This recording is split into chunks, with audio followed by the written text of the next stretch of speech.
Belief is very limiting. Croire est très restrictif. Cela vous limite, parce que vous commencez à penser que ce que vous croyez est la seule chose qui peut exister. Et ça, ce n'est pas vrai. Donc croire est restrictif. Au-delà de la croyance, c'est la libération. Mais c'est très difficile d'y arriver, parce que nous avons besoin de sécurité. Nous avons besoin, comme vous le dites, de principes de fonctionnement. Nous avons besoin de lui donner du corps. On a besoin de voir quelque chose de solide. Au-delà des croyances, vous êtes en fait dans une position dans laquelle toutes les possibilités sont ouvertes. Quel est notre degré d'ouverture face à quelque chose que nous ne croyons pas? Oui, il y a quelques bons exemples d'événements que nous ignorons simplement à cause de nos convictions enracinées, bien que nous puissions les percevoir avec tous les sens que nous avons disponibles aujourd'hui. Nous pouvons même les mesurer et les photographier, mais nous refusons d'admettre qu'ils ont une pertinence pour notre vie moderne. C'est la même chose avec la recherche sur la conscience. Nous supposons que c'est au-delà de nos compétences, alors on n'y touche même pas. Vous gagnez juste une mauvaise réputation auprès de vos collègues.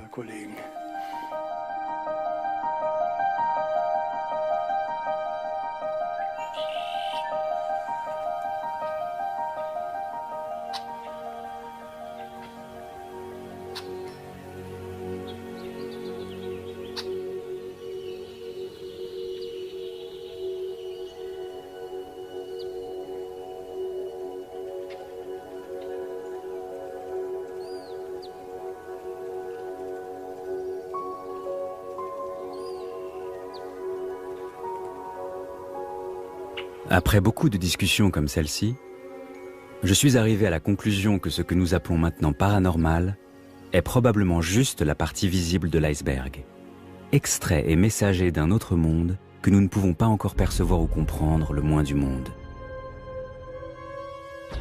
Une faction de physiciens est aujourd'hui occupée à essayer de mettre en accord avec les modèles standards et les lois établies les caractéristiques surprenantes et inexpliquées des particules élémentaires. Mais quelques-uns de leurs collègues ont laissé depuis longtemps ces limitations derrière eux et ont poursuivi la découverte d'un monde dans lequel les mathématiques et les sciences naturelles peuvent certainement mieux décrire ce qui a jusqu'alors été la prérogative exclusive de la religion et la philosophie. Le seul côté amer de la pilule, ces théories sont tellement éloignées de tout ce que l'on a appris, tellement loin que, maintenant, eh bien, avant que nous ne commencions une petite excursion dans le monde de la nouvelle physique, nous devrions essayer de libérer complètement notre conscience, du moins temporairement, de tout ce que nous avons appris jusqu'à ce jour.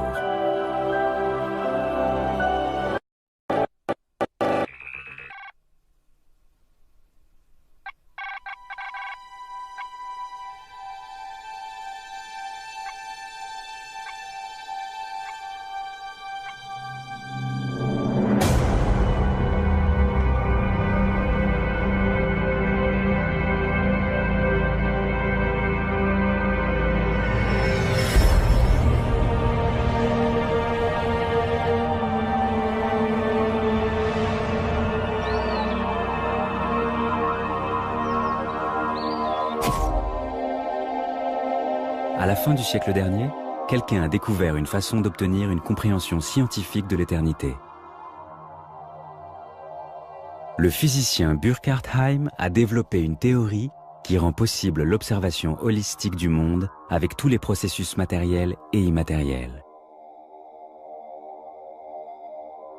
En postulant une vue d'un monde à 12 dimensions, il réussit, pas seulement philosophiquement, mais en un modèle mathématique calculable, à unifier les deux aspects de la vie qui avaient été séparés dogmatiquement pendant des siècles.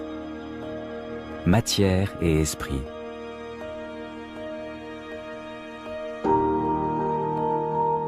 Mais comment pouvons-nous imaginer un monde à 12 dimensions? Disons que notre vie telle que nous la connaissons se déroule dans un ordinateur. Nous sommes tous des personnages virtuels dans une réalité tridimensionnelle. Par exemple, un jeu d'ordinateur. Tout autour de nous, couleurs, formes, objets, est en 3 dimensions. Toutes les séquences et les variations sont programmées dans une unique ligne de temps. Tant que nous n'interrompons pas le jeu, le temps s'écoule sur un mode linéaire avec lequel nous sommes familiarisés dans notre réalité. Einstein appelait cet environnement virtuel avec 4 dimensions. incluant le temps, le continuum espace-temps. C'est le monde de notre expérience consciente. Burkhard Heim combine ces dimensions en un seul espace, ou Raum en allemand, appelé R4. Souvenez-vous, nous sommes encore en train de parler d'ordinateur ici. Donc, pour que quoi que ce soit se produise, nous avons d'abord besoin d'un système d'exploitation.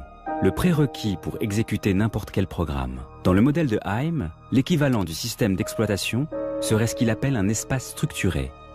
X5 et X6 est ce qu'il appelle les deux dimensions qui constituent l'espace structuré. Déjà ici, l'espace et le temps cessent de jouer un rôle. Maintenant, tout le monde sera d'accord que sans système d'exploitation, l'ordinateur deviendra sans intérêt. Nous ne serions plus capables de jouer à notre jeu, en d'autres termes, de vivre notre monde virtuel. Pour cela, l'ordinateur a besoin de données complémentaires. Le programme lui-même, ainsi que de nombreux fichiers dans lesquels l'apparence visuelle et les lois de notre monde virtuel sont prédéfinies et configurées. Toute cette information peut être accessible à n'importe quel moment dans le répertoire racine du système d'exploitation. Dans le modèle de Heim, ceux-ci sont des espaces d'information composés des dimensions X7 et X8. Et finalement, l'ordinateur lui-même doit aussi se trouver quelque part. Cela représente les dimensions X9 à X12. Dans notre modèle, cet espace correspond à G4. C'est le domaine du créateur. L'omniprésence, la conscience supérieure, la source des mystères et l'essence fondamentale qui est derrière la quête humaine de la recherche de la signification et du but dans ce monde. Prenez l'évolution. Elle aussi est une théorie qui ne peut être prouvée. Mais nous l'avons essentiellement internalisée comme un fait. J'essaie d'imaginer combien différent notre monde moderne, notre monde rationnel, serait si la théorie d'un certain Durkheim était juste intégrée dans notre certitude collective. Une chose est certaine, l'évolution cosmique tend à prendre complètement avantage de l'équilibre toujours changeant entre chaos et ordre. La nature et son but de créer toujours plus de formes complexes nous a déjà conduits au bord de l'extinction 5 fois. Dans son voyage à travers la galaxie, notre système solaire passe de façon routinière au travers de zones connues pour leur activité cosmique particulièrement intense. Cette activité influence notre climat et joue un rôle significatif dans le développement des processus de toutes les formes de vie touchées. Regardons de plus près ces phénomènes de changement de vie.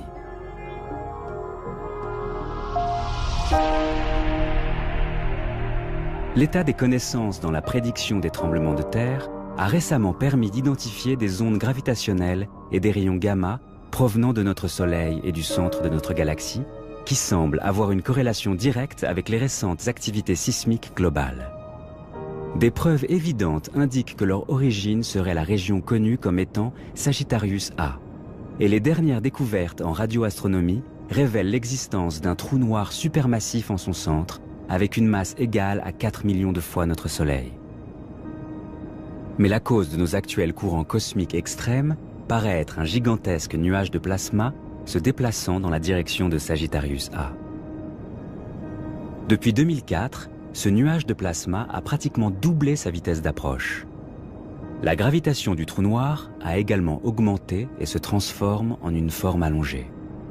Les astrophysiciens parlent d'un procédé du vide qui, selon certains calculs, va continuer jusqu'au milieu de 2013 et après.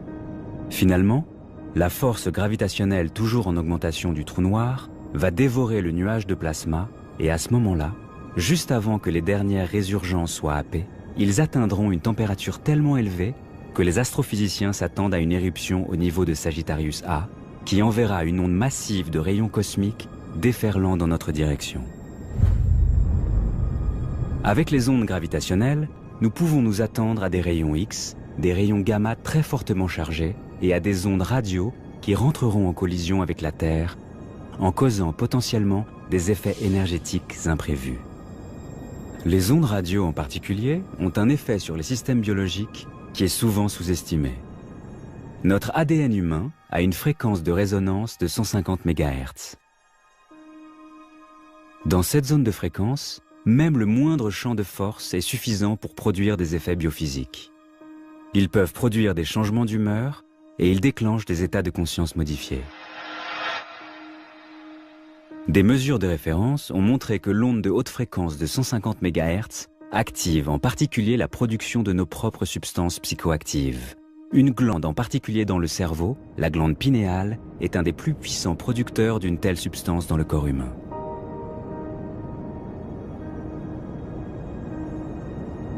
La glande pinéale est aussi hypersensible quand il s'agit de champs magnétiques et d'ondes radio externes.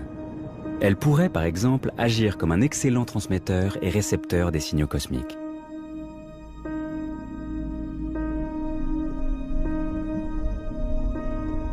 En 1972, le prix Nobel Julius Axelrod découvrit que la glande pinéale humaine produit naturellement une substance psychoactive puissante appelée initialement télépathine qui augmente les aptitudes psychiques.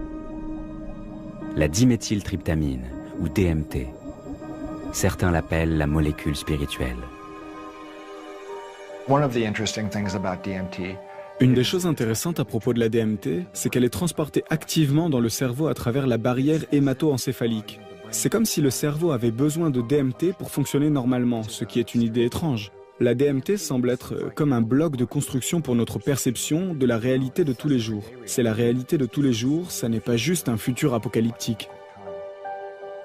C'est presque comme si nous vivions tous maintenant dans une sorte de temps apocalyptique par une médiation de quelques substances chimiques qui fait en sorte de faire tenir toutes les choses ensemble.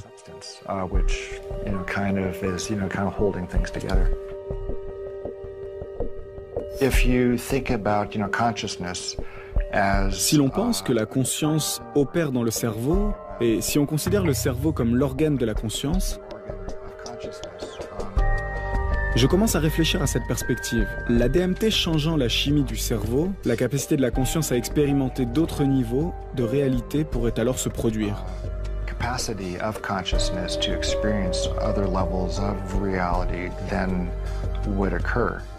C'était presque comme la notion d'un récepteur de télévision. Vous pouvez changer de chaîne et vous savez que certaines de ces chaînes sont la réalité de tous les jours et que les autres chaînes semblent être spécifiques aux expériences avec la DMT.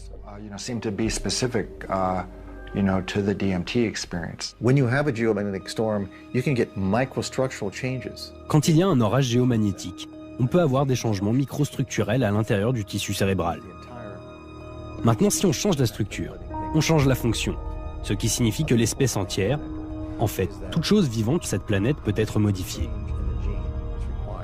L'autre chose importante à se rappeler, c'est quel changement est nécessaire dans un gène pour modifier la structure du cerveau humain. Si on réalise un seul point de mutation, une petite position d'ADN, 3 milliards de paires de bases qui constituent notre génome, on perd notre capacité de langage.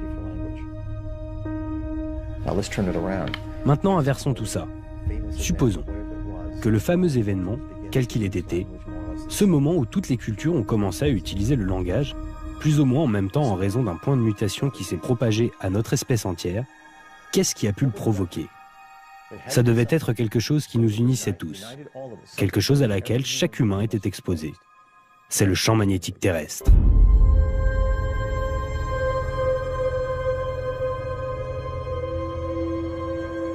Si on l'observe d'un point de vue historique, on constatera que ces changements globaux massifs et ce que nous appelons les mouvements de revitalisation ou les mouvements de renouveau, ou encore l'engouement pour un courant de pensée, se produisent souvent pendant les périodes d'un certain type d'activité géomagnétique. Souvenons-nous, pour le cerveau humain, ce n'est pas la quantité, c'est la qualité, c'est le schéma. Tôt ou tard, nous aurons un orage géomagnétique qui aura le schéma qui convient, qui influencera une grande partie des individus, qui verront toutes sortes de choses, percevront toutes sortes de phénomènes, qui seront étonnamment similaires. La science moderne ne se sent pas à l'aise quand on suppose que, appartenant tous à la même espèce et exposés au même environnement, les changements globaux pourraient nous influencer tous simultanément et influencer la direction de l'histoire. Cela supprime la sensation du contrôle sur la destinée humaine. C'est une idée anxiogène. L'anxiété développe cette idée chez les gens. Mais je pense que les données indiquent que c'est probablement correct.